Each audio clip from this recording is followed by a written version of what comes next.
Hello C final students, welcome back to Sarang C classes. तो चलिए continue करते हैं फाइनेंशियल इंस्ट्रूमेंट्स। इसके अंदर लास्ट लेक्चर में हमने देखा था कि फाइनेंशियल एसेट क्या होती हैं और ये इंडेक्स कौन सी चीजों पे एप्लीकेबल नहीं होता और कौन से इंडेक्स के अंडर फाइनेंशियल इंस्ट्रूमेंट कवर होता है। ठीक है, इसके अंदर हमने देखा था कि इंडेक्स 32 लगता है, इंडेक्स 109 और इंडेक्स 107 क्या क्या बताते थे वो देखा था। नॉट एप्लीकेबल का हमने देखा था। उसके बाद फाइनेंशियल एसेट का लिए मैंने एक चार्ट प्रिपेयर करवाया था आपको, तो चार्ट के थ्रू ही मैं आपको रिवाइज करवा देता हूँ। हमने देखा था कि फाइनेंशियल एसेट में क्या क्या कवर होता है।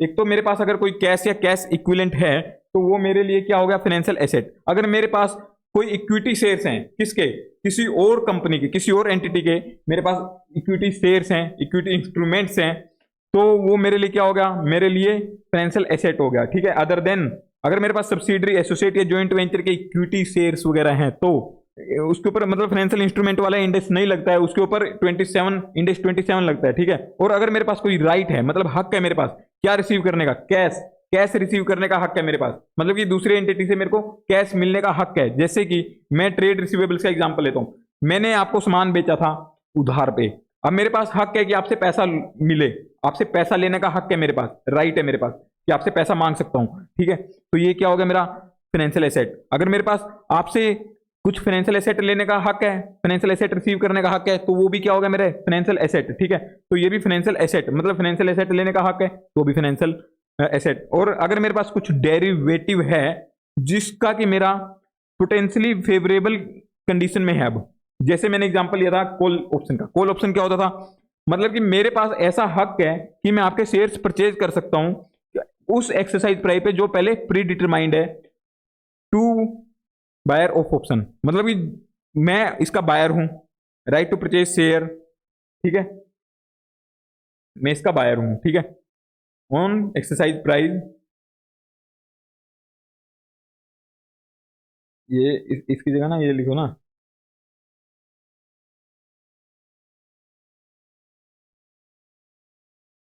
Right to purchase shares from seller of option से लेंगे ना हम, जिसने ऑप्शन सेल किया था उससे लेंगे ये।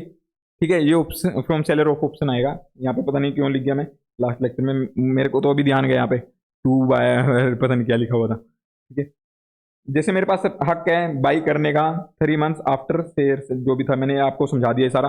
अभी मैं अगर आपको बताऊं कि फाइनेंशियल लाइबिलिटी क्या होगी, जैसे किसी के लिए फाइनेंशियल एसेट थी तो दूसरी पार्टी के लिए फाइनेंशियल लाइबिलिटी होगी। जैसे कि मेरा यहाँ पे राइट था रिसीव करने का दूसरी पार्टी से कैश या फिर फाइनेंशियल एसेट या फिर डेरिवेटिव थे जो मेरे पोटेंशियली फेवरेबल कंडीशन में थे। ठीक है, तो ये मेरे लिए क्या था, फाइनेंशियल एसेट। अगर मैं कहूं कि यहाँ पे मेरा राइट टू रिसीव की जगह एक पार्टी को राइट टू रिसीव था, मतलब कि मैं आपको सामान बेचा था उधार पे और आप मेरे को पैसा देने वाले हो।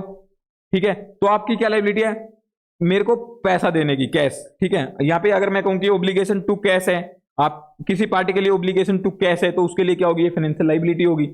एक के लिए फाइनेंशियल एसेट होगी तो एक के लिए फाइनेंशियल लाइबिलिटी या इक्विटी होगी। ठीक है, तो यहाँ पे मैं कहता हूँ कि अगर मेरी ओब्लिगेशन है कैश में पे करने की, ठीक है, मेरी यहाँ पे अलग से एक चार्ट और बना देता हूँ मैं, यहाँ पे फाइनेंशियल लाइबिलिटी, यहाँ पे मेरी ओब्लिगेशन है टू पे, क्या क्या क्या पे करना हो सकता है मेरे को, चाहे तो कैश या फिर कोई फाइनेंशियल एसेट, मेरी कोई फाइनेंशियल एसेट पे करनी पड़ सकती है, मेरे को कैश देना पड़ सकता है। ठीक है, मेरी ओब्लिगेशन है कि मैं उसको कैश दूं सामने वाली पार्टी को जिससे मैंने सामान खरीदा, या फिर उसको फाइनेंशियल एसेट दे दूं कोई भी अपनी।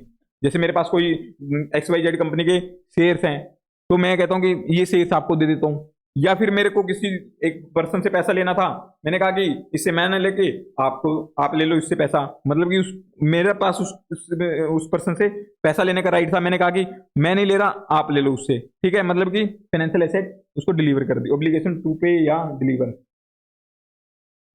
ठीक है, और एक मेरे पास ऐसा कोई डेरिवेटिव है, डेरिवेटिव, मेरे पास कोई डेरिवेटिव है जो कि यहां पे तो हमने देखा था पोटेंशियली फेवरेबल कंडीशन में था। अगर मैं कहूं वहां पे तो मेरे पास हक था कि मैं उसको चाहे तो खरीदूं या ना खरीदूं, बट एक बंदे ने जिसने हक दिया था, seller of option, seller of option हूं मान लो, सेलर ऑफ ऑप्शन के लिए क्या होगा, ये उसको तो 120 में अगर मार्केट में बिक रहा होगा, वो खरीदने आएगा तो उसको 100 में ही देना पड़ेगा वो, मतलब कि उसका 20 रुपए के घाटे में है वो।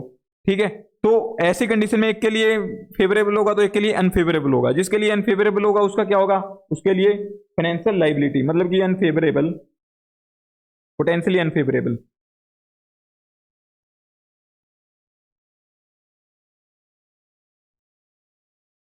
ये क्या होगा मेरे, फाइनेंशियल लाइबिलिटी। ये तो ऊपर लिख ही दिया था, फाइनेंशियल लाइबिलिटी होगी, मतलब जो पोटेंशियली अनफेवरेबल कंडीशन में होगा।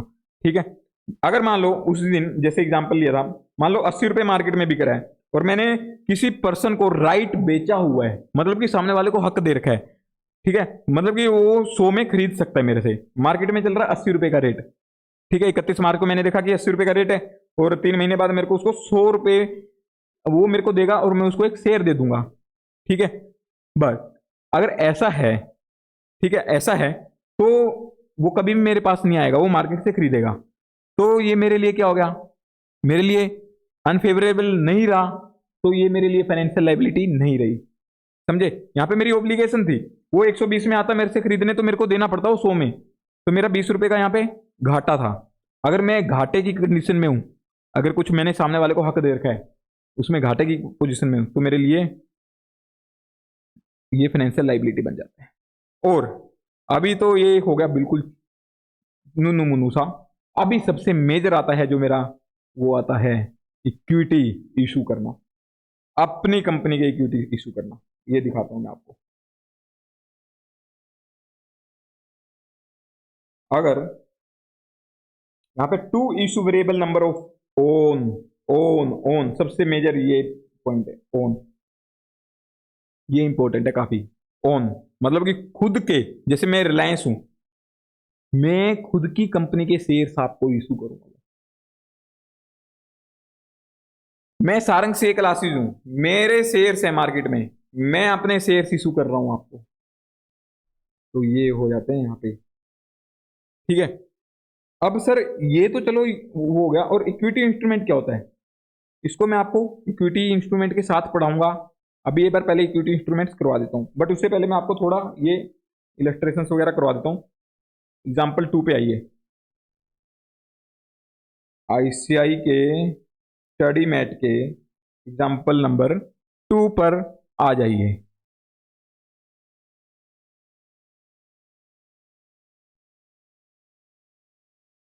हाँ जी, ये पहुंच गया। लोन पेबल और बैंक लोन, मतलब कि मेरे को, मैंने किसी से लोन लिया, अब मेरे को उस लोन को पे करना है। ठीक है, पेबल है, मतलब कि मेरी एक ओब्लिगेशन है कि कैश देना पड़ेगा मेरे को। तो क्या हो गया मेरे लिए, फाइनेंशियल लाइबिलिटी। या फिर बैंक से लोन लिया हो मैंने, बैंक को मेरे को कैश देना पड़ेगा, तो क्या हो गया मेरे फाइनेंशियल लाइबिलिटी। अगर मैंने ट्रेड पेबल, मैंने किसी से सामान उधार पे खरीदा, सामान उधार पे खरीदा मैंने, अब सामने वाले को मेरे को कैश देना पड़ेगा, तो क्या हो गया मेरे लिए फाइनेंशियल लाइबिलिटी। अब बिल्स पेबल, बिल्स एक्सेप्टेंस, इसमें मैंने कुछ बिल्स पेबल है मेरे पास, तो मेरे को क्या कैश देना पड़ेगा उसको। ठीक है, मतलब कि कुछ बिल्स एक्सेप्ट किए हुए मैंने, तो उसको सेटल करने के लिए मेरे को क्या कैश देना पड़ेगा। एक्सेप्ट किए हुए मतलब कि किसी ने बिल रेज किए थे मेरे ऊपर, मैंने उसको एक्सेप्ट किया, बिल्स पेबल है मेरे पास। आपने देखा होगा वहां पे ट्रेड पेबल्स, बिल्स पेबल्स आते थे। ठीक है, तो ये फाइनेंशियल लाइबिलिटी। अब डिपॉजिट रिसीव, ये सिक्योरिटी डिपॉजिट्स हैं। जैसे हमने मैं आपसे कुछ सिक्योरिटी डिपॉजिट लिया मान लो, अब मेरे को, जैसे रेंट वाला हमने लास्ट में इलस्ट्रेशन देखा था लास्ट लेक्चर में, कि आपने मेरे को रेंट दिया, अगर आपने मेरे को रेंट दिया बट उसमें 1 महीने का मेरे को डिपॉजिट भी दिया, अब जब आप मकान खाली करके जाओगे तो मेरे को वो रिफंड करना पड़ेगा, मतलब कि कैश देने की ओब्लिगेशन है मेरी। ठीक है, आपसे डिपॉजिट आया हुआ है मेरे पास, मेरी अब ओब्लिगेशन बनती है कि आपको कैश रिफंड करूंगा मैं। तो क्या होगा मेरे लिए financial liability. Mandatory redeemable preference share, मतलब कि ये है कि मेरे को रिडीमेबल, मतलब कि मैंडेटरी है, रिडीम करने होंगे, मतलब कि इसको कैश में देना होगा। अब कन्वर्टिबल होते हैं कई शेयर, उसको कन्वर्ट कर देंगे, तो वो अभी डिटेल में, अभी डिटेल में डिस्कशन चलेगा इसके ऊपर, शेयर्स के ऊपर। ठीक है, अभी ये है कि जो मेरे को रिडीम करने हैं, मतलब कि कैश देने की लाइबिलिटी बनती है मेरी। ठीक है, मैंडेटरी, चाहे प्रेफरेंस शेयर हो, चाहे इक्विटी हो, चाहे कुछ हो, मतलब कुछ भी शेयर हो, आपको उसके गुणों को देखना है क्या है। अब यहाँ पे मेरी ओब्लिगेशन बन रही है कैश देने की, मैंडेटरी है ये।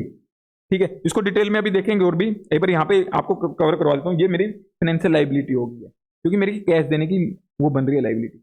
अब फाइनेंशियल गारंटी गिवन, मान लो मैंने किसी को फाइनेंशियल गारंटी दी है।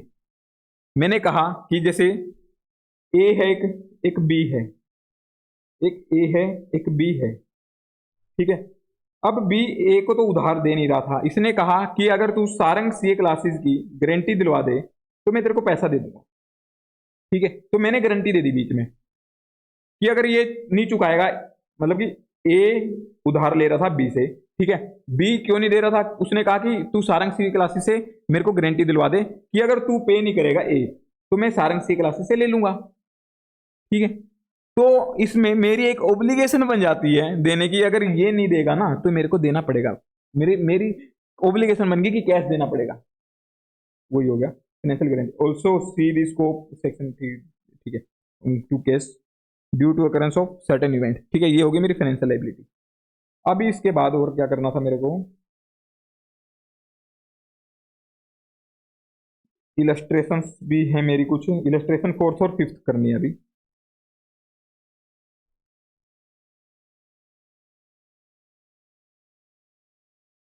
छोटी छोटी इलस्ट्रेशन है। A limited makes purchase of steel, इसने ए लिमिटेड ने स्टील परचेज किया है for its consumption in normal course of business, अपने बिजनेस के कंजम्पशन के लिए। The purchase terms provide for payment of goods at 30 days credit. अब इनकी एक कॉन्ट्रैक्ट हुआ कि इसका पेमेंट कैसे होगा, इसका पेमेंट होगा 30 डेज के क्रेडिट मिला, मतलब 30 डेज के बाद करेगा पेमेंट। एंड इंटरेस्ट पेबल है 12% फॉर एनी डिले, अगर उससे डिले होता है तो साथ में 12% का इंटरेस्ट भी देगा। तो इसमें क्या मेरी ओब्लिगेशन होगी, कैश देने की, मतलब ए लिमिटेड की ओब्लिगेशन होगी कैश देने की, ठीक है। तो इसलिए क्या हो गया financial liability. A limited has entered purchase of goods, ठीक है, ए कॉन्ट्रैक्चुअल फाइनेंशियल लायबिलिटी, समझे। अब इसके बाद मेरे को फिफ्थ है ना, शायद उसके साथ ही फिफ्थ करना था, मेरे को लग रहा है फिफ्थ होगा, आई थिंक फोर्थ, फिफ्थ, हाँ फिफ्थ।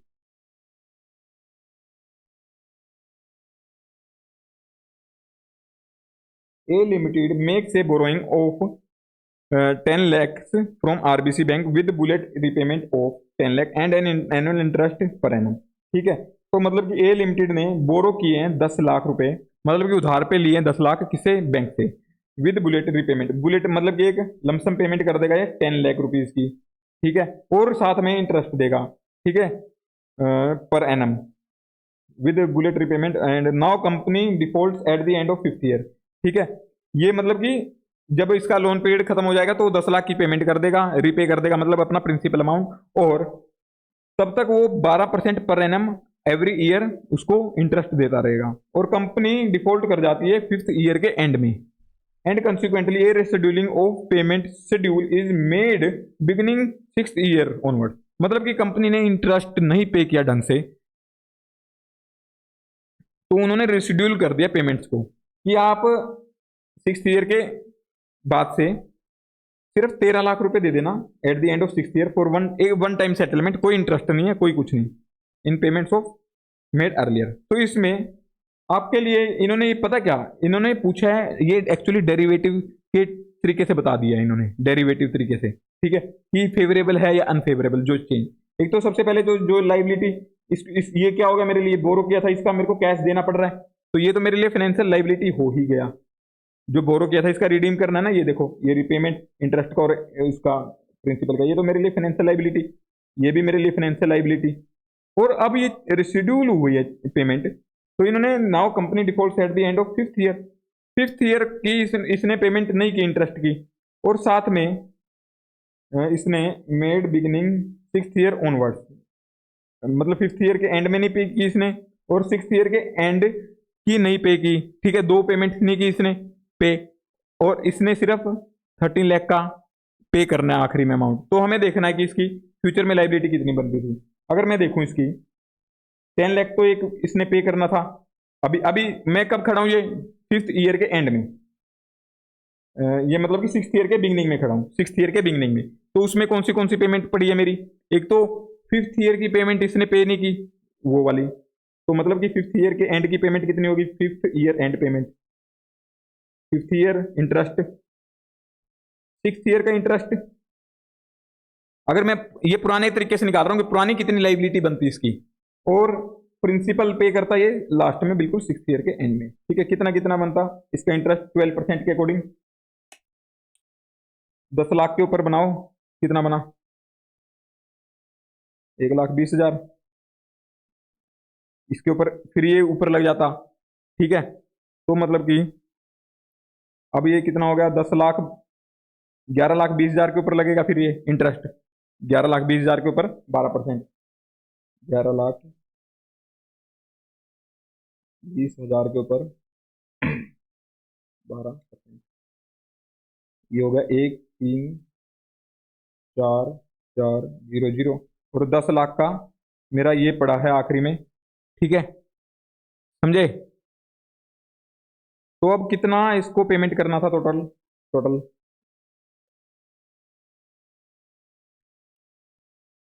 प्लस 12,54,400, इतना इसको लाइबिलिटी बन रही थी। बट अब इसको सेटल करने में करनी पड़ेगी 13 लाख में। मतलब कि एक्सचेंज हुआ, इनकी मॉडिफिकेशन हुई टर्म्स में। जैसे मैंने लास्ट लेक्चर में भी आपको एग्जांपल दिया था, लाइबिलिटी के केस में भी अगर वो फेवरेबल अनफेवरेबल आपकी एसेट भी हो सकती है, लाइबिलिटी भी। बट इसमें अगर मैं देखूं, मेरी इतनी की लाइबिलिटी पहले इतनी देनदारी बन रही थी, बट मॉडिफिकेशन की वजह से मेरे को ज्यादा देना पड़ेगा अब। मतलब कि 13 लाख, मतलब कि कुछ ज्यादा देना पड़ रहा है। कितना? 13 लाख में से ये माइनस करो एक बार।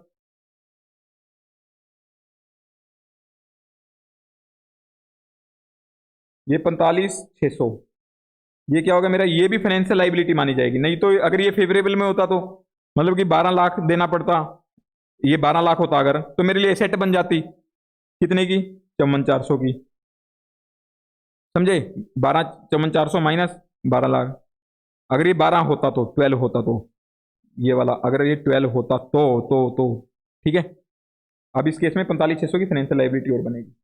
Does the above instrument meet definition of, हाँ वो फाइनेंशियल लाइबिलिटी की डेफिनेशन मीट कर रहा था, क्योंकि इंटरेस्ट भी पे करना था और ये भी रिडीम करना था।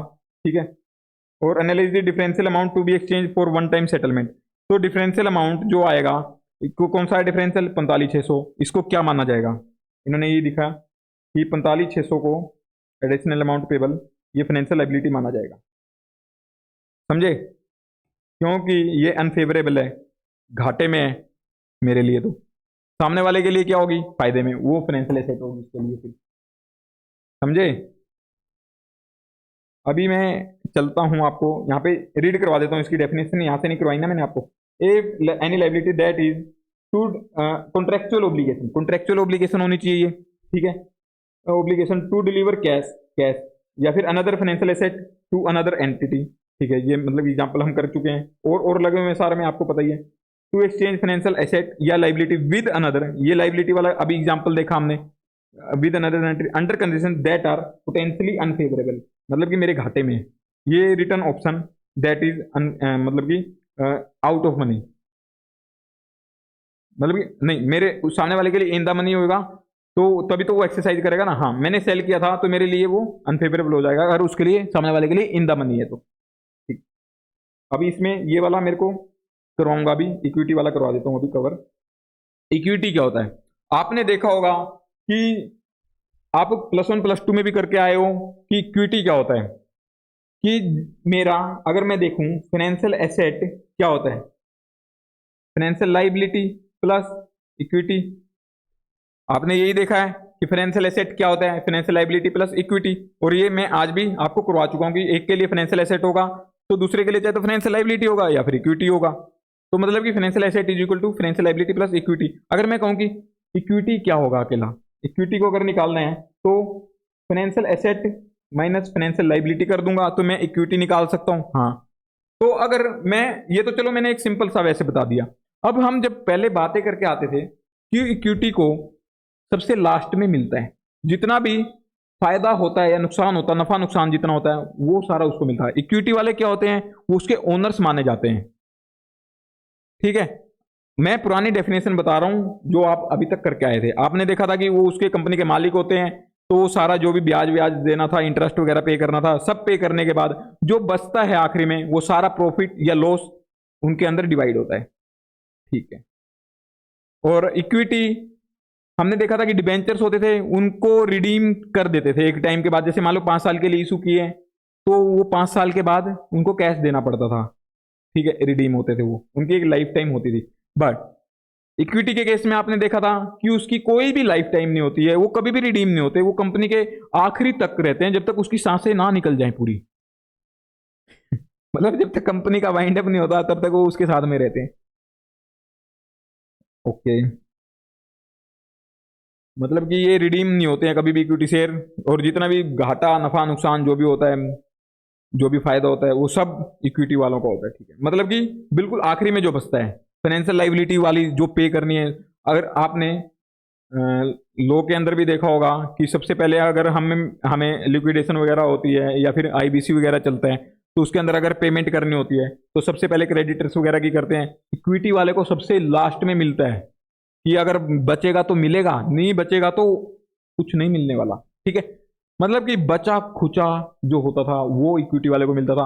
और जो अगर मैं कहूं सबसे ज्यादा रिस्की कौन सा होता था, इक्विटी वाला। क्यों? क्योंकि फाइनेंशियल लाइबिलिटी वाला जिसको इंटरेस्ट पे करना था, जैसे मान लो मैंने आपको ब्याज पे दिया, मान लो कंपनी के मैंने डिबेंचर लिए हुए हैं 10% इंटरेस्ट के, मेरे को तो इंटरेस्ट मिलना ही मिलना है 10%, चाहे उनका प्रॉफिट हो ना हो, ठीक है। ये मैं मैंडेटरी वाले की बात कर रहा हूँ, ठीक है, अभी अभी तक जो करके आए थे उसकी बात कर रहा हूँ, ठीक है। मेरे को मतलब कि ब्याज मिलना था, मेरे को तो 10% मिलना था, तो 10% ही मिलेगा, ना उससे कम ना उससे ज्यादा, ठीक है। और अगर मेरे पास इक्विटी शेयर था तो मेरे को डिविडेंड मिलता, वो मिले या ना मिले, मिले तो क्या पता बहुत ज्यादा मिल जाए, मिले तो क्या पता कुछ भी ना मिले, ऐसा होता है, ठीक है जी। तो मतलब कि रेजिडुअल होता है और सबसे ज्यादा रिस्की भी होता है, और एंड तक रहते हैं, मतलब बीच में रिडीम भी नहीं होते, ऐसे ऐसे कुछ, समझे। वो होते मेरे इक्विटी की कुछ गुण गुण देखने हमें। अब यही गुण अगर, यही करेक्टरिस्टिक्स अगर किसी डिबेंचर में है, मैंने डिबेंचर इशू किया, मैंने एक डिबेंचर इशू किया, मैंने कहा कि इसका इंटरेस्ट जरूरी नहीं है मेरी डिस्क्रिप्शन पे कि दूंगा नहीं दूंगा, मतलब कि ऐसा कंपल्सन नहीं है कि आपको इंटरेस्ट मिले ही मिलेगा,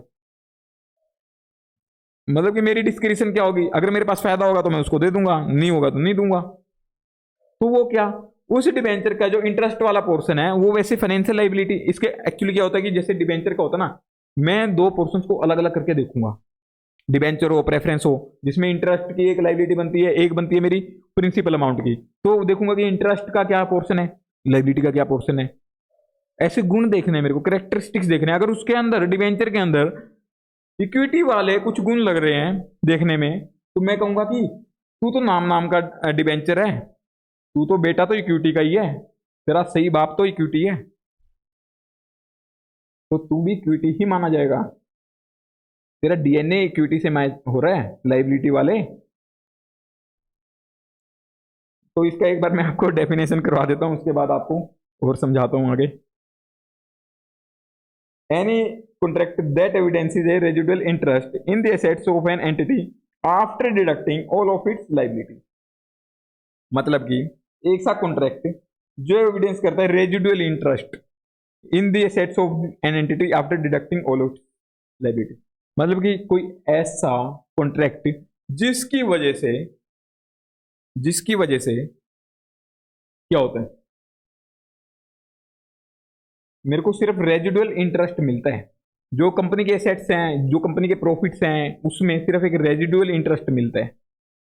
मतलब कि अगर मेरे को प्रॉफिट में हिस्सा लेना है तो पहले जितनी भी लाइबिलिटीज वगैरह का इंटरेस्ट वगैरह पे करना हो, सब पे करने के बाद जो लास्ट में बचेगा वो मेरे को मिलेगा। अगर मेरा इसका वाइंड अप हो रहा है बिजनेस का, तो जिसकी पेमेंट करनी है सबकी पेमेंट करने के बाद अगर कुछ बचेगा तो मेरे को मिलेगा, नहीं नहीं मिलने वाला, समझे। तो यही है रेजिडुअल इंटरेस्ट, सबसे इंपॉर्टेंट इन द एसेट्स और profits of the entity after deducting all of its liability, मतलब लाइबिलिटीज वगैरह का पोर्शन डिडक्ट करने के बाद जो बचता है वो मिलेगा, अगर ऐसा कॉन्ट्रैक्ट है, ठीक है। तो उसको कहते हैं हम equity instrument. An instrument is an equity instrument only if it has no contractual obligation to deliver cash और अनदर फाइनेंशियल एसेट। ये ऐसा इंस्ट्रूमेंट होता है, ऐसे इंस्ट्रूमेंट के इक्विटी इंस्ट्रूमेंट कहेंगे अगर ओनली इफ उसमें कोई कॉन्ट्रेक्चुअल ओब्लिगेशन नहीं है। अगर कॉन्ट्रेक्चुअल ओब्लिगेशन आ गई मेरे को डिलीवर करने की, कैश या कोई फाइनेंशियल एसेट, तो उस केस में क्या होगा मेरा, तो फाइनेंशियल लाइबिलिटी बन जाता है।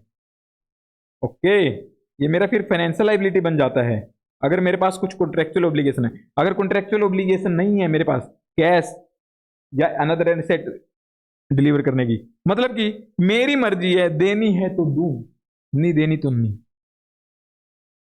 मेरे पास अगर इतना प्रॉफिट है कि मैं डिविडेंड बांटना चाहूं तो बांट दूं, अगर सामने वाले को मेरे को इंटरेस्ट देने की कंपल्सन नहीं है, कोई नहीं दे रहा भाई, इंटरेस्ट नहीं हुआ, कुछ नहीं है मेरे पास, मेरी कोई कंपल्सन नहीं है, ऑब्लिगेशन नहीं है, ठीक है, तो उस केस में क्या हो गया मेरा, वो मेरा फाइनेंशियल लाइबिलिटी नहीं हुआ, वो मेरा इक्विटी इंस्ट्रूमेंट हो गया, वो इंटरेस्ट वाला पोर्शन। अगर मेरे होगा तो दूंगा, नहीं हुआ तो ना, मेरी डिस्क्रिप्शन है, कोई कंपल्सन नहीं है कि देना ही देना है। अगर देना ही देना है, कंपल्सन है, ऑब्लिगेशन है मेरी, तो उस केस में मेरा क्या हो गया, वो फाइनेंशियल लाइबिलिटी। समझे?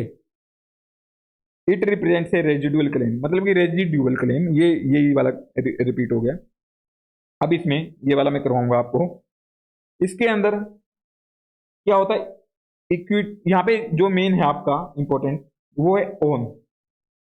इसमें मैं अगर मेरे को इशू करने पड़ेंगे, अगर मान लो इक्विटी में इक्विटी इंस्ट्रूमेंट्स इशू करने पड़ेंगे, अगर इशू करने पड़ेंगे तो ऑब्लिगेशन है कि मेरे ही अगर इशू होंगे तब ही वो इक्विटी इंस्ट्रूमेंट माना जाएगा।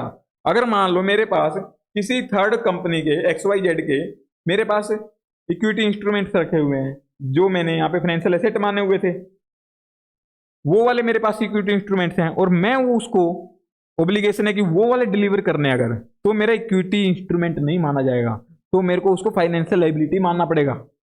अगर मैं अपनी, वो तो यही हो गया ना कि ऑब्लिगेशन होगी मेरी कि अदर मेरी जो फाइनेंशियल एसेट है उसको डिलीवर करने की, मेरे खुद के इक्विटी इंस्ट्रूमेंट्स हैं, मतलब मेरे खुद के इक्विटी इंस्ट्रूमेंट की अगर ऑब्लिगेशन आती है कि हाँ वो डिलीवर करने हैं, तब मेरी मानी जाएगी इक्विटी इंस्ट्रूमेंट। अगर किसी और कंपनी के, जैसे मेरे पास कोई और फाइनेंशियल एसेट थी, मेरे पास किसी और कंपनी के शेयर्स रखे हुए हैं, इन्वेस्ट किया हुआ था मैंने उसमें, मेरे पास हैं, वो डिलीवर करने की ऑब्लिगेशन आती है मेरे पास अगर, तो मेरी वो फाइनेंशियल लाइबिलिटी मानी जाएगी। यहां पे मेरी ओन होने चाहिए, मेरे खुद के शेयर्स इशू करने की ऑब्लिगेशन। समझे? अगर इशू करने पड़ेंगे तो। वैसे अगर किसी में ये गुण है ये वाले कि जो हमने अभी तक ऊपर देखे थे कि कोई कॉन्ट्रेक्चुअल ऑब्लिगेशन नहीं डिलीवर करने की कैश वैश, तो वो इक्विटी इंस्ट्रूमेंट है, उसमें तो मेरे को देना भी नहीं है कोई इक्विटी, उसमें ऑब्लिगेशन ना भी हो तब भी ये माना जाएगा कि हाँ इक्विटी इंस्ट्रूमेंट है। समझे? जितने भी हम ये देख रहे हैं ना, सब में और लगे हुए हैं, यहाँ पे लगाना भूल गया हूँ, ये सारे और हो रहे हैं, ठीक है, ये सब और रहे हैं, ये सब और रहे हैं, और सब जगह और लगे हुए हैं यहाँ पे। समझे? तो अभी ऑब्लिगेशन टू, मतलब कि खुद के शेयर्स ही अगर इशू करने की ऑब्लिगेशन है तो उसको भी हम कहेंगे इक्विटी इंस्ट्रूमेंट। बट क्या ये सारे के सारे केस कवर होंगे कि मेरे को खुद के ही शेयर इशू करने अगर, तो सारे केस में क्या वो इक्विटी माना जाएगा? नहीं। अभी हमारा जो मैंने आपको कहा था कि करवाऊंगा ये वाला पॉइंट और एक ये वाला पॉइंट, अब इन दोनों का जो धमाल होने वाला है वो आपको काफी मजा देगा।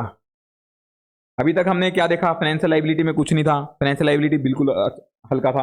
अब इक्विटी में भी कुछ नहीं था, रेजिडुअल इंटरेस्ट होता है अगर, तो वो मेरा फाइनेंशियल मतलब इक्विटी इंस्ट्रूमेंट माना जाता है। और जो रेजिडुअल क्लेम, और उसमें कोई अगर मेरी ऑब्लिगेशन वगैरह नहीं है कैश या फाइनेंशियल एसेट डिलीवर करने की, तो मेरा इक्विटी इंस्ट्रूमेंट है। दो केस में मेरा इक्विटी आ गया अभी तक, ठीक है।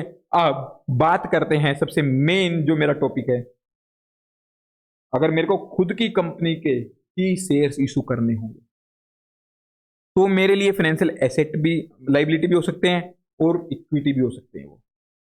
समझे? तो सर ये इतना झोल क्यों है? अरे झोल कुछ नहीं है भाई, मैंने आपके लिए बहुत अच्छी सी यहाँ पे टेबल बना रखी है, टेंशन मत लो।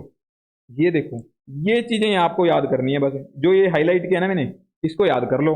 ये इक्विटी है, बाकी ऊपर नीचे सब फाइनेंशियल लाइबिलिटी है। सर ये समझा तो दो, आपने तो बना दी है, समझा रहा हूँ, बट चैनल सब्सक्राइब कर लो। अगर चैनल सब्सक्राइब नहीं करोगे तो आपको ये टॉपिक समझ नहीं आएगा। चैनल सब्सक्राइब करके देखोगे आपको बहुत जल्दी समझ आएगा, फर्स्ट टाइम में समझ आ जाएगा, ठीक है। तो अभी देखो, fixed number of on equity instruments for, चलो मैं सबसे पहले फाइनेंशियल लायबिलिटी वाला क्वेश्चन जाता हूं। मान लो मैंने आपसे लोन लिया था, तो यहां पे चलता हूं दोबारा। मैं सारंग सीए क्लासेस, मैंने किसको, अच्छा वो पहले वाला एग्जाम्पल ही कर देता हूँ, कंटिन्यू। रिलायंस को लोन दिया है, रिलायंस को मैंने लोन दिया हुआ है, ठीक है। कितने का? 1 लाख रुपीज का, 1 लाख रुपए का लोन दिया हुआ है। इसकी ओब्लिगेशन थी कि कैश देना है मेरे को, 1 लाख रुपए रिफंड करना था। मतलब ये कितने, 10% रेट पे दिया था मैंने, एट 10 लाख, 1 लाख का लोन दिया था एट 10% फॉर 5 ईयर, मतलब कि 5 साल तक मेरे को इंटरेस्ट देगा, उसके बाद रिडीम कर देगा, ठीक है। इंटरेस्ट तो चलो दे ही जा रहा था मेरे को। अब जिस दिन मैं रिडीम करने के लिए इसके पास गया, कि मैंने कहा तू मेरे को पैसा तो दे, इसने कहा मेरे पास पैसा नहीं है, मैं नहीं रखता पैसा, सब इन्वेस्टेड है कहीं कहीं, चाहो तो आप मैं अपनी कंपनी के शेयर्स दे सकता हूं। मुक्कू भाई ने कहा मेरे को, तो मुक्कू भाई को मैंने कहा तू मुक्कू भाई कहने के लायक नहीं है, तू तो मुक्की भाई है, मुक्की।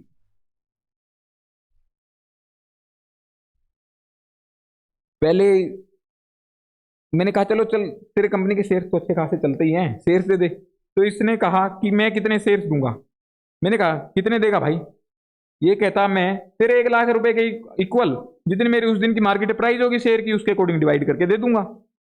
मान लो उस दिन इसकी शेयर की प्राइस थी 100 रुपीज, ठीक है। जिस दिन उसने मेरे को शेयर इशू करने हैं उस दिन उसकी शेयर की प्राइस है 100 रुपीज, ठीक है। तो मेरे को इसने 1 लाख/100 इसने करके मेरे को 1000 शेयर दे दिए उस दिन, ठीक है। ऐसे सेटल होगी अगर, तो अगर इसका मैं कहूं तो इसको क्या कहना चाहिए?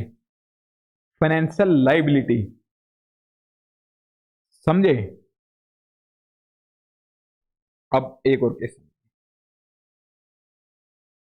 सारंग से क्लासेस है, ऊपर वाले को लिख दूं मैं एक बार, फाइनेंशियल लाइबिलिटी, इसको कहेंगे फाइनेंशियल लाइबिलिटी, ठीक है।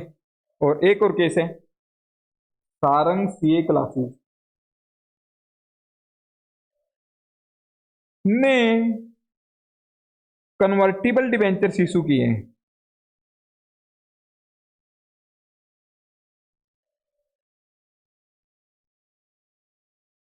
ठीक है। कितने रुपीज के थे उस दिन डिबेंचर, जिस दिन मैंने इशू किए थे? उस दिन मैंने ₹100 के इशू किए थे, मतलब कि 100 रुपीज पर डिबेंचर इशू किया था, ठीक है।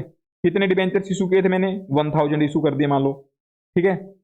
1000 कन्वर्टिबल डिबेंचर्स 100 रुपीज के अकॉर्डिंग मैंने सेल कर दी, इशू कर दिया। मतलब कि मेरे पास उस दिन 1000 डिबेंचर बेच के 1 लाख रुपए आ गया, 1000 × 100, मेरे पास उस दिन 1 लाख रुपीज आ गया, ठीक है। अब ये मेरा जिस दिन इशू किया उसी दिन मैंने कहा कि ये कन्वर्टिबल है, आपको एक डिबेंचर के बदले में एक शेयर मिल जाएगा, या फिर ये कह देता हूं कि एक डिबेंचर के बदले में 2 शेयर्स मिल जाएंगे आपको, ठीक है। मतलब कि एक डिबेंचर के बदले में आपको 2 शेयर्स मिल जाएंगे। मैं ठीक है जी, कन्वर्टिबल है। अब ये मैंने कब इशू किया था? 1 अप्रैल 2022 को। अब यहाँ पे 31 मार्च 2025 को आता है मेरे पास, जिसको मैंने इशू किए थे कि सर मैं कितने साल के लिए इशू किए थे मैंने, ये मान लो 3 ईयर्स के लिए किए, मान लो इशू 3 ईयर्स के लिए, ठीक है। 22 में इशू किए थे, 22, 23, 24, 25, ठीक है। ये 3 साल के बाद आया, कहता सर मेरे को इक्विटी शेयर्स तो दे दो। मैंने कहा ले ले भाई, मैंने अपनी कंपनी के इक्विटी शेयर्स दे दिए। उस दिन मान लो मेरी कंपनी के शेयर्स का प्राइस चल रहा था कितना? उस दिन मेरी कंपनी के शेयर्स का प्राइस चल रहा था मान लो 200 रुपए। अब मैंने इसको कितने शेयर्स इशू किए? मैंने कहा था 1:1:2 में करूंगा, मतलब कि 200 नहीं, इसको कम कर देता हूं थोड़ा, चलो 200 मान लिया, ठीक है 200। तो इसको मतलब कि 1000 शेयर डिबेंचर के बदले में मैंने उसको 2000 शेयर्स इशू कर दिए। ठीक है जी, 2000 शेयर्स इशू कर दिए, क्योंकि मेरा पहले सौदा हो चुका था। मतलब कि कितने नंबर ऑफ शेयर्स इशू करने हैं ये मेरा फिक्स था, पहले फिक्स हो चुका था कि इतने number of shares he issue करूंगा। और कितने कंसिडरेशन में इशू करूंगा, मैं इससे एक्स्ट्रा पैसे, इसकी अगर मैं उस दिन कंसिडरेशन देखूं 2000 शेयर अगर मैं मार्केट में परचेज करने जाता तो कितने में मिलते, 200 रुपये रेट था उसका उस दिन शेयर का, जिस दिन मेरे को मिले कितने होते, ये मेरे को 4 लाख रुपए में मिलते मार्केट में। बट मैंने उसको कुछ एक्स्ट्रा पैसा दिया नहीं, कुछ नहीं दिया, तो मतलब कि मेरी जेब से कितना गया हुआ था, मतलब जिसको मैंने इशू किया था उसने कितना पैसा दिया था, मतलब मेरी जेब में कितना पैसा आया हुआ था इन शेयर्स को इशू करने के लिए। मैंने उस दिन 4 लाख के शेयर्स इशू कर दिए इसको, ठीक है। बट ये 4 लाख मेरे पास नहीं आए, मेरे पास आया था सिर्फ ये 1 लाख रुपीज, 1 लाख आया था, ठीक है। मेरे पास एक फिक्स्ड कंसिडरेशन थी, ठीक है, कि जिस दिन मेरे पास डिबेंचर इशू किए थे उस दिन जितना पैसा आ गया, और उसी दिन मेरा नंबर ऑफ शेयर्स भी डिसाइड हो गया कि इतने शेयर्स इशू करूंगा। मतलब कि मेरी कंसिडरेशन फिक्स थी, मतलब कि 1000 रुपए में ही शेयर इशू करूंगा, चाहे उस दिन रेट आगे 50 हो, कितना भी हो, चाहे 200 हो जाए, 500 हो जाए, कुछ भी हो जाए, ठीक है। कंसिडरेशन मेरी फिक्स थी इस केस में। और नंबर ऑफ शेयर्स मेरे को पता था कि 2000 शेयर्स ही इशू करने हैं 1:2 में, ठीक है। तो नंबर ऑफ शेयर्स भी मेरे फिक्स थे, तो ये नंबर ऑफ शेयर्स भी, number of shares to be issued, ये भी थे मेरे फिक्स कि कितने शेयर्स इशू करने हैं। और यहां पे मेरी कंसिडरेशन भी फिक्स थी कि कितनी कंसिडरेशन के अंदर इशू करने हैं, ठीक है। अब ये 1 लाख में ही इशू किए मैंने, और यहां पे मेरे को पता है कि 2000 ही इशू करने हैं, दोनों फिक्स हैं। अगर दोनों फिक्स हैं मतलब कितने में इशू किए और कितने शेयर्स इशू करने हैं, दोनों ही फिक्स हैं, अगर उस केस में ये इक्विटी बनता है मेरा। तो इस केस में क्या कहूंगा मैं, इक्विटी। ऊपर वाले में क्यों नहीं इक्विटी का, क्योंकि इस दिन जिस दिन मैंने शेयर इशू किए ना, उस दिन की कंसिडरेशन के ऊपर दिया कि उस दिन कितना मार्केट प्राइस था। मतलब कि एक हिसाब से देखूं तो मेरे को 1 लाख रुपए देने पड़ते, तो उसको 1 लाख रुपए के शेयर्स दे दिए, समझे।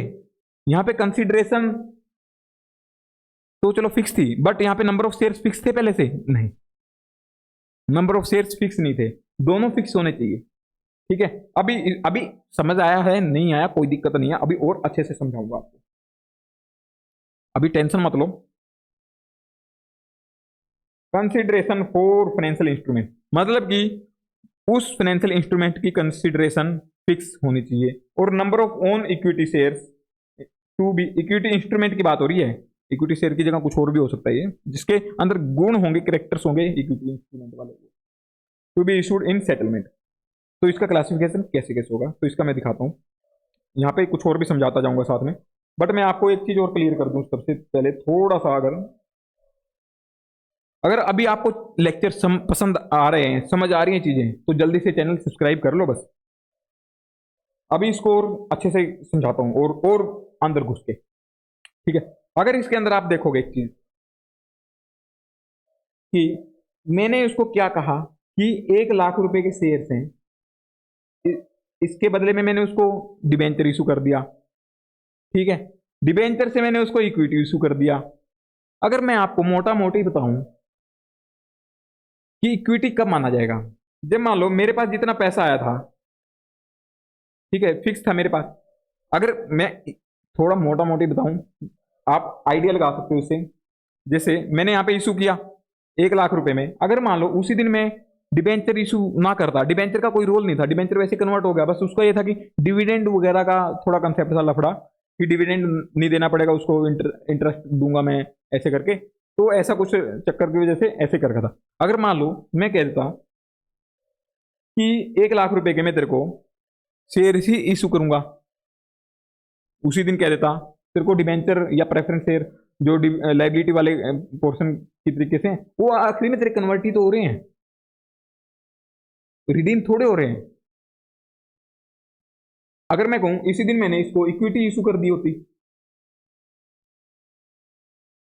ठीक है, इसको मान लो 1000 इक्विटी इशू कर दी होती, तो इस दिन भी जाता, तो जो भी घाटा या नुकसान होता तो किसका होता, मेरा थोड़े होता। अगर घाटा होता तब भी उसका, जिसने होल्ड किए हुए शेयर उसका होता।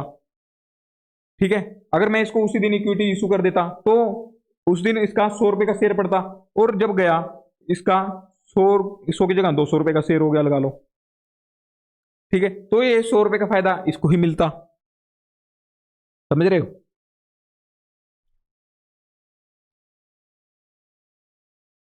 हम्म। देखो, लॉजिक, लॉजिक, मैं आपको इस दिन कह रहा हूं कि आपको एक कन्वर्टिबल डिबेंचर इशू कर रहा हूं, वन कन्वर्टिबल डिबेंचर आपको इशू कर रहा हूं,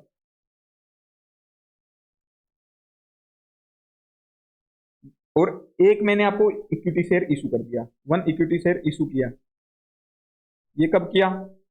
1 अप्रैल 2022 को, और 31 मार्च 2025 को इस शेयर का प्राइस हो गया मान लो 200 रुपए, और इस दिन था मेरा 100 रुपए का प्राइस सिर्फ।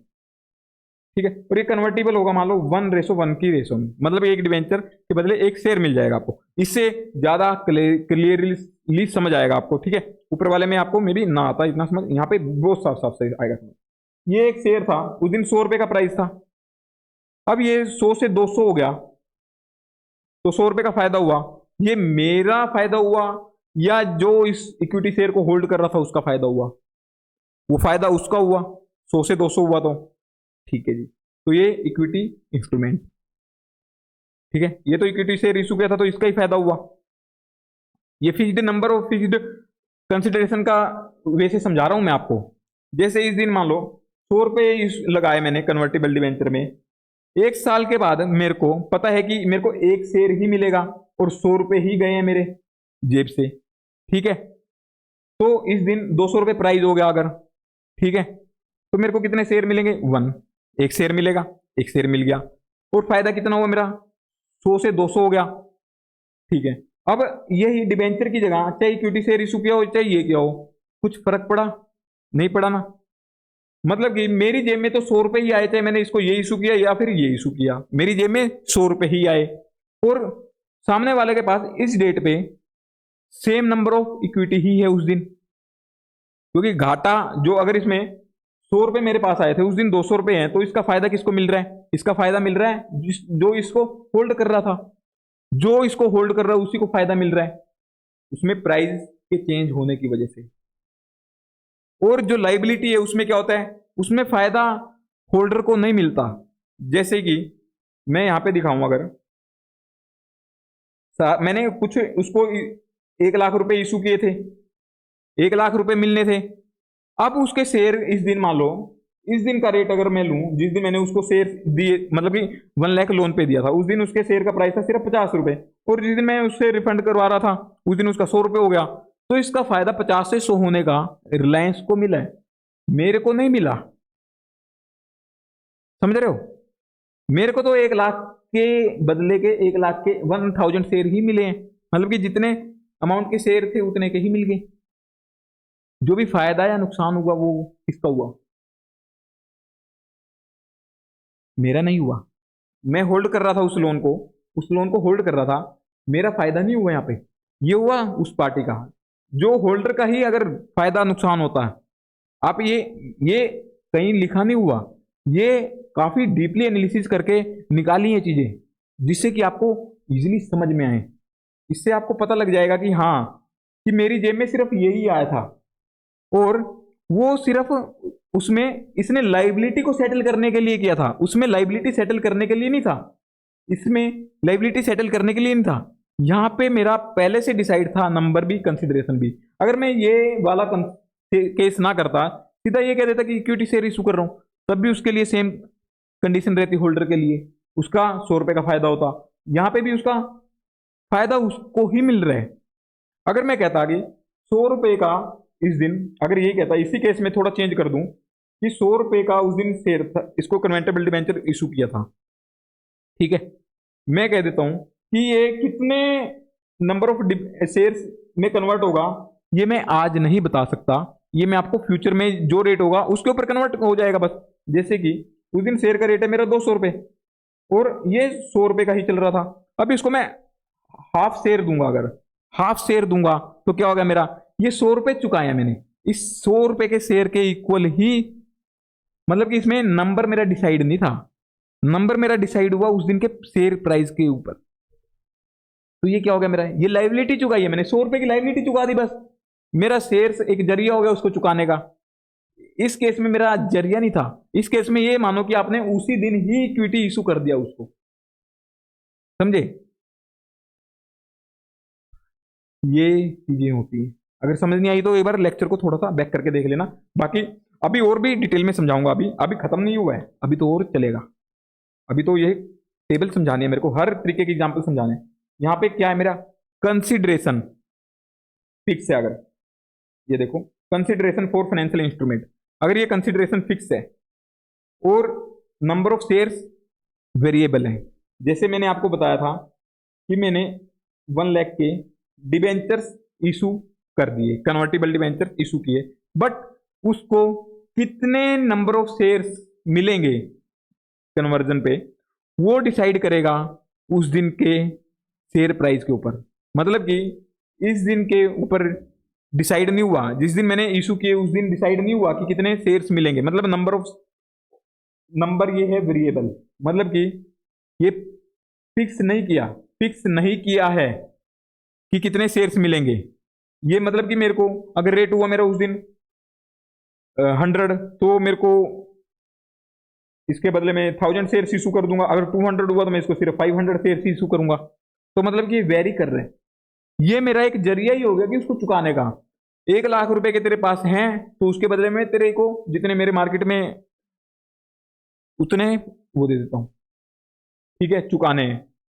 अब ऐसे ना समझ के आप ये समझो कि अगर मान लो वेरिएबल मैं ऐसे करता कि इसको मार्केट में सेल करता पहले 1000 को, उससे लाख रुपए आते और लाख रुपए उसको दे देता मैं, लाख रुपए की लाइबिलिटी थी मेरी, कंसिडरेशन मेरी उस दिन डिसाइड हो गई थी, ऐसे मान लो। तो क्या हो गया मेरे, लाइबिलिटी मानी जाएगी फिर, ओन इक्विटी इंस्ट्रूमेंट, चाहे ओन इक्विटी में इंस्ट्रूमेंट्स इशू किए हैं, बट अगर वो फिक्स्ड टू फिक्स्ड टेक्स्ट पास नहीं कर रहा है तो मेरे लिए फाइनेंशियल लाइबिलिटी है। सिर्फ इस केस में है कि ये मान लिया जाए कि अगर मैं मार्केट में सेल करता तो कुछ और अमाउंट आता, मतलब कि जो जिस दिन मेरा पहले से ही फिक्स है कि कितने कंसिडरेशन है, जैसे लाख रुपए, और उसी दिन मेरा फिक्स था कि कितने शेयर इशू करने हैं, तो उस केस में मेरा इक्विटी बनेगा, इस केस में मेरा लाइबिलिटी रहेगा। अब ये उस दिन मान लो मेरे को ये तो फिक्स कर दिया उस दिन मैंने, मान लो मेरे पास 1 लाख के डिबेंचर थे, कन्वर्ट करने के लिए उसने बोल दिया कि मैं आपको 500 शेयर्स दे दूंगा, बट कंसिडरेशन उतनी ही सेटल मानी जाएगी, कंसिडरेशन मेरे को उसको कैश पे करना था मान लो, नहीं हाँ मैंने उसको कन्वर्टेबल डिबेंचर इशू किए थे, उसके बदले में मैं कह रहा हूं कि आपको 500 शेयर मिल जाएंगे, अगर कम ज्यादा होगी तो कैश में सेटल कर लेंगे आप, ठीक है। मतलब कि ये वाला वेरिएबल रह गया, यहां पे 1 लाख का 1 लाख सेटल नहीं हुआ। अगर 500 शेयर का, एक शेयर का प्राइस हो गया 300 रुपए, तो मेरा कितना 1.5 लाख रुपए हो गया, तो मैं कहूंगा कि 50,000 मेरे को और दे दे भाई, कैश मांग लूंगा इससे। और अगर मैं कहता हूं कि इसका शेयर का प्राइस 100 रुपए ही रहा फिर, तो इसके सेटल कितने होंगे, इसमें 50,000 सेटल माने जाएंगे, ठीक है। और 50,000 कहूंगा कि कैश में ले जा, 50,000 इसको कैश में दे दूंगा।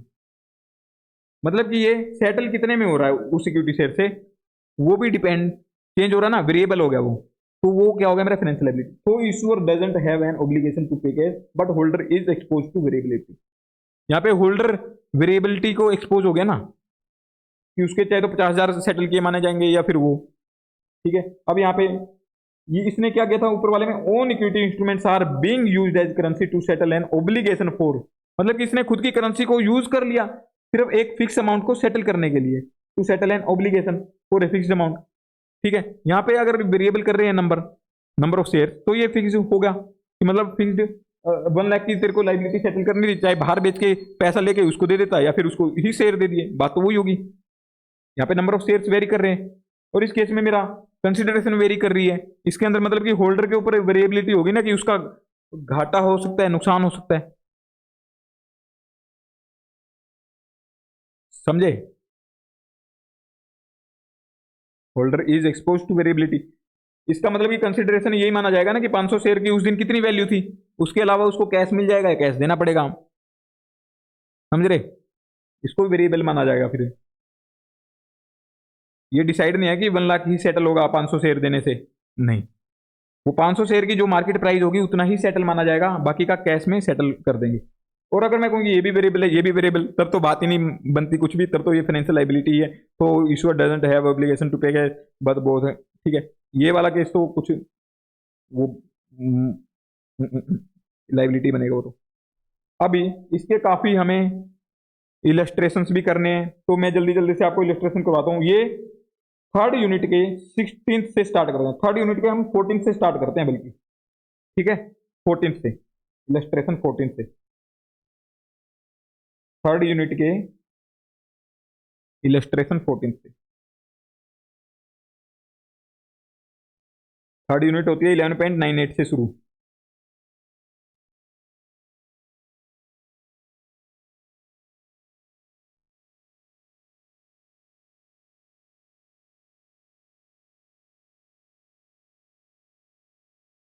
हाँ जी पहुंच गया। डीएफ लिमिटेड इशू करती है convertible debenture to JL limited for a subscription amount of 100 crore. Those debentures are convertible after 5 years into 15 crore equity shares of ₹100 each। Examine the nature of the financial instrument, ठीक है। इसके अंदर अगर मैं देखूं ये लिखा हुआ है कि डीएफ लिमिटेड इशू करता है कन्वर्टिबल डिबेंचर्स को इशू करता है जेएल लिमिटेड को, कितने अमाउंट पे? 100 करोड़ पे, ठीक है। दो debentures are convertible after 5 years, ये कन्वर्टिबल है आफ्टर 5 years इनटू 15 करोड़, मतलब कि 5 years के बाद कन्वर्ट होंगे कितने पे? 15 करोड़ शेयर्स में, मतलब कि ये नंबर ऑफ शेयर्स है, ये पहले से फिक्स हो चुका है, नंबर ऑफ शेयर्स पहले से फिक्स हो चुका है, फिक्स्ड, ये फिक्स्ड हो गया। अब इसकी कंसिडरेशन देखते हैं, कितना अमाउंट रिसीव हुआ था, इन शेयर्स के बदले कितना अमाउंट रिसीव हुआ या फिर सेटल माना जाएगा, ठीक है। For a subscription amount of 100 crore, इसके अलावा तो कुछ और इससे नहीं ले रहे, जब इसको इशू करेंगे शेयर नहीं ले रहे, तो ये भी फिक्स हो गया, मेरी कंसिडरेशन भी फिक्स। तो ये क्या होगा मेरे लिए? इक्विटी, कहाँ गया ये? इक्विटी इंस्ट्रूमेंट, समझे? अब इससे नेक्स्ट करते हैं जल्दी से, कौन सा और करना है भाई, देख लेते हैं, लाइन वाइज ही घुमा देता हूँ सारे। 14th करना है, 15, 16, 17, 18, 19, 20, 20 तक लगातार करने हैं हमें, ठीक है। 15th एसटी लिमिटेड परचेज करता है एक ऑप्शन को from AT limited entitling the holder to subscribe to fixed number of equity shares of issuer at a fixed exercise price of ₹50 per share at any time during a period of 3 months, ठीक है। ये क्या करता है? ST limited purchase करता है एक option को, उसके अंदर क्या मिलता है उसको, क्या हक मिलता है उसको? Entitling the holder to subscribe to a fixed number of equity share, मतलब कि नंबर ऑफ शेयर्स ये फिक्स्ड है, यहाँ पे लिखा ही हुआ फिक्स्ड है, ठीक है, at a fixed exercise price. इन्होंने एक्सरसाइज प्राइस भी फिक्स कर दिया है कि मतलब ₹50 में ही मिलेगा, उस दिन मार्केट प्राइस कुछ भी हो मैटर नहीं करता, ठीक है। ये भी मतलब कि कंसिडरेशन भी फिक्स हो गई है इसकी, 50% eight any time during a period of 3 months। Holder paid an initial premium of ₹2 पर एग्जामिन वेदर दी, तो मतलब कि कंसिडरेशन भी पहले से डिसाइड हो चुकी है कि ₹50 का एक शेयर मिलेगा, और फिक्स्ड नंबर ही है, नंबर ऑफ शेयर्स भी फिक्स्ड है, तो क्या हो गया? इक्विटी इंस्ट्रूमेंट, इक्विटी इंस्ट्रूमेंट, ठीक है। अब इसके बाद आगे 16th डब्ल्यूसी राइट करता है एक ऑप्शन, मतलब राइट मतलब कि सेल करता है एक ऑप्शन को in favour of GT limited wherein the holder can purchase, holder कौन होगा इस ऑप्शन का? GT limited. ये परचेज कर सकता है इशूअर्स के शेयर इक्विटी इंस्ट्रूमेंट्स को at prices that fluctuate in response to share price of issuer, मतलब कि कौन से प्राइस पे कंसिडरेशन क्या रहेगी? शेयर प्राइस इशूअर के ऊपर डिपेंड करता है कि कितने प्राइस पे मिलेगा उसको, मतलब कि उसके मार्केट प्राइस के ऊपर डिपेंड कर रहा है जो इशू कर रहा है उसके। तो ये क्या होगा? कंसिडरेशन फिक्स नहीं हुई, कंसिडरेशन वेरिएबल होगी, तो इस केस में क्या हो गया? Financial liability as per the terms if the share price of issuer is less than, इधर लिख दिया कि कैसे वेरी करता है। अगर इशूअर का प्राइस ₹50 से कम रहेगा तो option can be exercise at 40 पे, तो ₹40 एक्सरसाइज प्राइस रहेगा। अगर उसका 50 से ज्यादा हो गया तो उसको ₹60 देने पड़ेंगे, मतलब कि उसके प्राइस के ऊपर डिपेंड कर रहा है, मतलब कि कंसिडरेशन फिक्स नहीं हुई है, वो वेरिएबल है, तो इसलिए फाइनेंशियल लायबिलिटी। अब ये 17th, acquirer limited enters into an arrangement with share holders of target limited wherein acquirer limited will purchase shares of target limited in a share swap arrangement against a variable amount of cash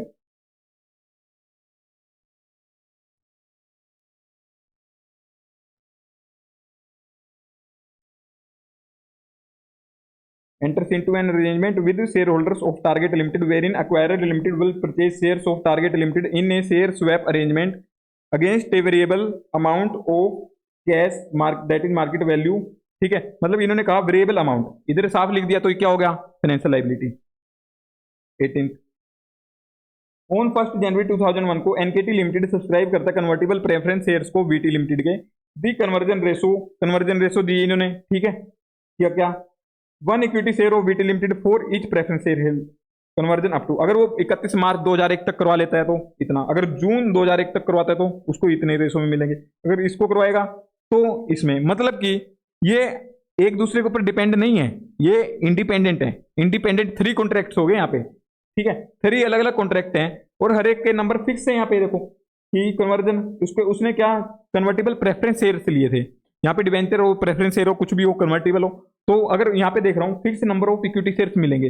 consideration का यहाँ पे कुछ दिया नहीं हुआ तो हम ये मानेंगे कि कंसिडरेशन फिक्स ही रहेगी, अगर कुछ नहीं दे रखा तो फिक्स मान लिया, ठीक है। तो इसके अंदर ये अलग अलग कॉन्ट्रैक्ट है, मेरे को नंबर फिक्स है, फिक्स नंबर दे रखा है, तो ये क्या हो गया मेरा equity.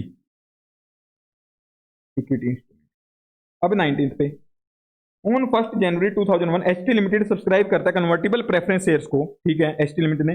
The preference shares are convertible in the ratio 1:1 में, ठीक है। The terms of instrument entitle HT limited to proportionately more shares of RT limited in case of stock split और बोनस इशू। अगर मान लो क्या है कि मैंने यहाँ पे इन्होंने डिसाइड कर दिया कि एक प्रेफरेंस शेयर के बदले में एक इक्विटी शेयर मिल जाएगा उसको, ठीक है, एक इक्विटी शेयर मिल जाएगा।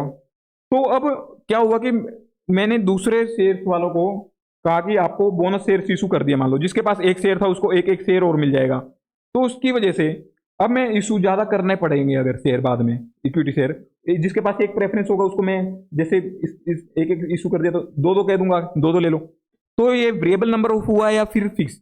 ये एक्सेप्शन है कि अगर सिर्फ मेरे को कंपनसेट करने के लिए कि दूसरों को जो हक मिला था उससे क्या होगा कि उसकी जब शेयर स्प्लिट होता है, बोनस शेयर इशू करते हैं ना, तो उसका प्राइस डाउन हो जाता है, तो मतलब कि वो डिल्यूट हो जाता है। उस डिल्यूशन के इंपैक्ट को रिमूव करने के लिए सिर्फ, ठीक है, अगर मैं कुछ उसी का इफेक्ट देना हो सिर्फ उसी का, तो उस केस में उस डिल्यूशन की वजह से उसका इफेक्ट देना हो तो उसको हम क्या मानेंगे, इक्विटी ही मान लेंगे फिर भी, क्योंकि ये फिक्स्ड ही था मेरा।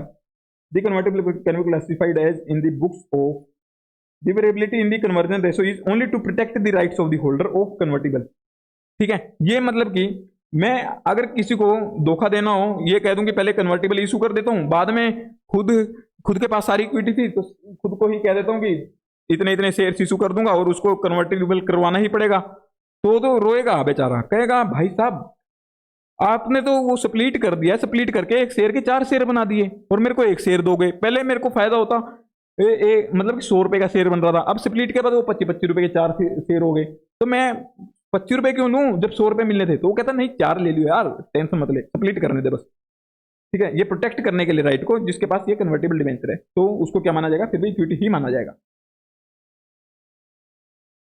अभी ऑन 1 जनवरी 2001 को पीजी लिमिटेड सब्सक्राइब करता है कन्वर्टेबल प्रेफरेंस शेयर्स को ऑफ बीजी लिमिटेड एट 100 पर preference share. The preference shares are convertible in the ratio of 10:1, ठीक है। मतलब कि इधर यहाँ पे अगर देखूं मैं, इसके पास कन्वर्टेबल प्रेफरेंस शेयर्स हैं बीजी लिमिटेड के, अब ये कन्वर्टेबल है किसमें, इस रेशो में, ठीक है। एक शेयर होल्ड करता है तो उसको 10 इक्विटी शेयर मिलेंगे, मतलब कि फिक्स्ड है पहले से कि कितने नंबर ऑफ शेयर्स मिलेंगे उसको। On A fully diluted basis PG Limited is entitled to 30% stake in BG Limited.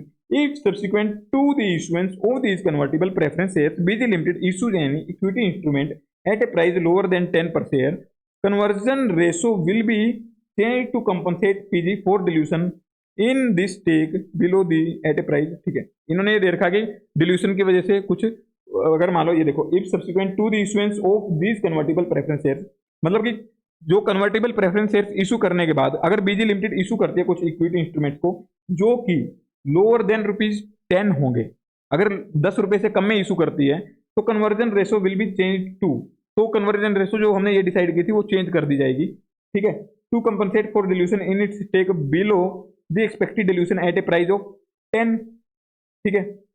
तो ये कहते हैं कि उसको चेंज कर दिया जाएगा, मतलब नंबर को फिक्स नहीं रखा जाएगा। तो इस केस में क्या होगा, इसको फाइनेंशियल लाइबिलिटी मानेंगे। क्यों? क्योंकि डिल्यूशन का सिर्फ शेयर होल्डर के, कन्वर्टिबल होल्डर के राइट को प्रोटेक्ट करने के लिए था, वो सिर्फ स्प्लिट और बोनस शेयर इशू करने के केस में ही होता है, ठीक है।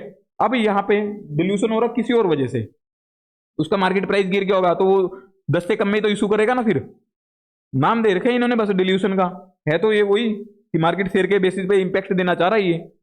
The variability in the conversion ratio underwrites the preference and not just protects the right, ये प्रोटेक्ट करने के लिए नहीं है, ये नाम बदल के कुछ भी करवा रहे हैं, ठीक है। इसको फाइनेंशियल लाइबिलिटी माना जाएगा, समझे। वो बोनस और स्प्लिट के केस में तो ये था कि उसको मिलने, अगर वो स्प्लिट ना करते, वो मार्केट के ऊपर डिपेंड नहीं था, बोनस इशू करना या स्प्लिट करना शेयर का, वो मार्केट के ऊपर डिपेंड नहीं था, वो उस कंपनी एंटिटी ने ही कुछ चालबाजी करने के लिए या फिर कुछ उनका रीजन होगा, ठीक है, स्प्लिट कर दिया शेयर, एक शेयर के 4 टुकड़े कर दिए, या फिर उनको एक एक शेयर थे जिसके पास, उसको एक एक शेयर और बोनस में दे दिए, दो शेयर और बोनस में दे दिए, तो मतलब कि वो मार्केट की वजह से नहीं था, ठीक है। अब यहाँ पे मार्केट की वजह से उसका लोअर होता है ना प्राइस, तो मार्केट में कौन उसको, अगर उसका शेयर का प्राइस मार्केट में 9 रुपए चल रहा है तो कौन उसको 11 में इशू करेंगे तो लेगा, वो मार्केट से, शेयर मार्केट से जो ऑलरेडी ट्रेड हो रहे हैं उनसे परचेज करेगा, कोई भी शेयर हो, उसकी जब वैल्यू नहीं है, वैल्यू से ज्यादा कैसे कोई दे देगा, समझ रहे हो। आप तो आईपीओ वगैरह लगाते हो तो आपको तो पता होना चाहिए कि अगर किसी की मार्केट वैल्यू इतनी नहीं है तो उसका शेयर का प्राइस डाउन हो जाता है, समझ रहे हो। तो ज्यादा पे कौन परचेज करना चाहेगा जब उसकी मार्केट वैल्यू इतनी है, ठीक है। अभी एक काम करता हूं मैं, कहाँ गया कहाँ गया कहाँ गया, हमने 20 तक कर दिए हैं सारे इलस्ट्रेशन, टिक लगा देता हूँ, ये हो गया मेरा, ये हो गया, ये हो गया, ये हो गया, ये हो गया, ये हो गया, ये हो गया। अभी मेरे को इसमें और भी इलस्ट्रेशंस करवाने, काफी इलस्ट्रेशंस पड़े हैं अभी मेरे, 2 टॉपिक और पेंडिंग पड़े हैं, ठीक है। अभी एक बार इसको रिवाइज करो ताकि नेक्स्ट लेक्चर में और अच्छे से हम इसको, आपको थोड़ा कंसेप्ट भी रिवाइज करवा के फिर और इलस्ट्रेशंस वगैरह कवर करवाता हूँ। तो जल्दी से चैनल को सब्सक्राइब कर लो, बेल आइकन को प्रेस कर दो, लाइक करो, कमेंट करके जरूर बताना कि कैसा लगा लेक्चर आपको। मिलते हैं नेक्स्ट लेक्चर में, बाय।